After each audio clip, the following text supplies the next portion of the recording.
It has been said again from his communication department that he has been holed up dealing with COVID, being treated with Paxlovid from his physician. That was put out again. We are now to finally see the president of the United States on the heels of all of this breaking news, obviously including him as well with his news. Again, Wednesday, 8 p.m. Eastern time. For more on that, we'll get to national correspondent Alana Austin. She is standing by. A lot of moving parts happening right now, Alana.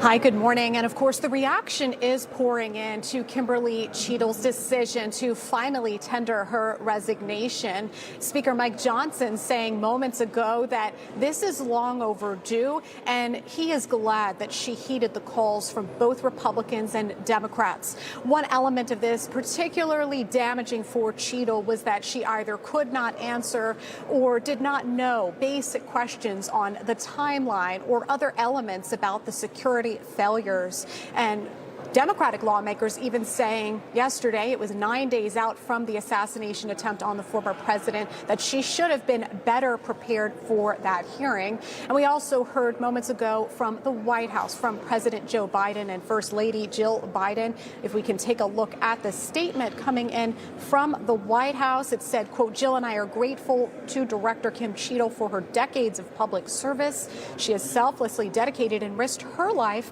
to protect our nation throughout her career in the United States Secret Service. We especially thank her for answering the call to lead the Secret Service during our administration. And we are grateful for her service to our family." Well, the next steps here, it remains to be seen whether Cheatle's resignation will quell the firestorm of concerns here on Capitol Hill.